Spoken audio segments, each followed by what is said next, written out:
They say history is written by the victors. But what about the stories that were never written at all? What about the uprisings crushed before the ink could dry? The rebellions buried not beneath stone, but beneath silence? This is one of those stories. A rebellion so dangerous, so contagious, that those in power didn't just kill its leaders. They erased it from the records, torched the archives, and rewrote the narrative. But history has a way of leaking through the cracks. And tonight, we're going to unearth what they tried to destroy. It happened in the 16th century. Not in the bustling courts of Europe or the deserts of Arabia, but in the heart of East Asia, in a land where obedience was law and disobedience was death. Japan. During the late Sengoku period, an era known for its endless wars, shifting alliances, and ruthless daimyos, a rebellion rose that threatened to collapse the feudal order from the inside. But this wasn't a revolt of samurai.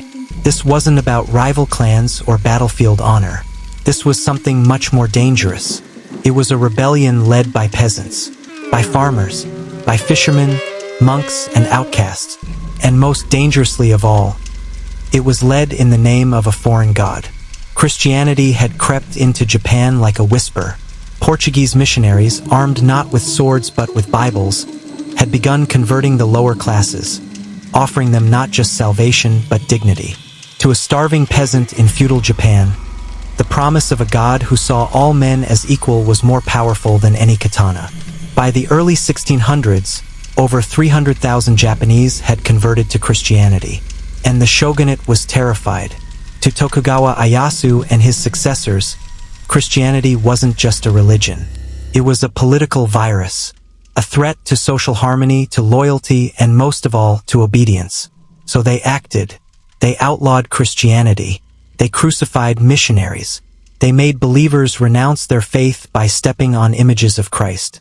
Many did, but some didn't. And deep in the hills of Kyushu, in a small coastal province called Shimabara, the seeds of rebellion began to grow. Shimabara was poor, brutally taxed. Famine had emptied the fields. Children starved. And the local lord Matsukura Katsui was a tyrant in every sense of the word. Obsessed with building castles, he taxed the villagers into oblivion, flogged them publicly, and punished dissent with the sword. The people had nothing left to give. Not in gold, not in grain, not in fear. And so they gave something else. Resistance. It began quietly. Murmurs, prayers, meetings in candlelit caves. And then, something unexpected happened. Something the government never anticipated.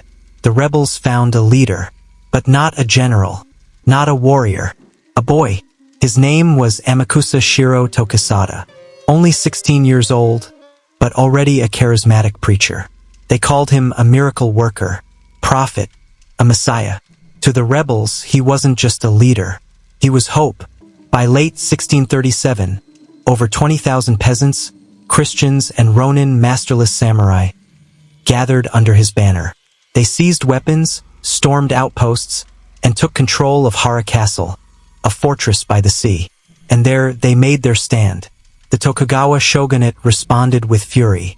They sent 125,000 troops. The siege of Hara Castle began, and it lasted 3 months. Inside the walls, the rebels held firm. They fought with stolen swords, with farming tools, with bare hands if they had to. Women fought beside men, children too. And every night, as cannon fire shook the hills, the rebels prayed to a god they believed had not abandoned them. But the world outside moved on. The Tokugawa Shogunate made a secret request to the Dutch traders stationed nearby. Cannons, gunpowder, fire. The Dutch complied, and in early 1638, after 3 long months, the final assault began. When the smoke cleared, the rebels were dead. All of them, over 37,000 people, slaughtered. Among them, the boy prophet, Amakusa Shirō. His body was never found. Some say he escaped. Others say he was burned with the rest. But this story doesn't end with blood. It ends with silence. The shogunate didn't just kill the rebels. They erased them. They banned Christianity entirely, closed the country, destroyed writings, records, and churches. For over 2 centuries, Japan remained sealed to the world. And the Shimabara Rebellion? It was reduced to a footnote. But here's the twist. Centuries later, when Japan reopened in the 19th century, something strange was discovered. In small villages across Nagasaki, missionaries found Japanese Christians who had kept the faith in secret. No Bibles, no churches, just whispered prayers passed down for generations. They called themselves Kakur Karishitan, the hidden Christians.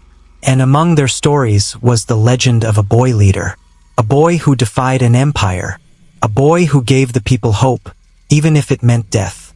His name was no longer in the official records, but in the hearts of the forgotten he never left. So what do we make of this? Was it a failed rebellion?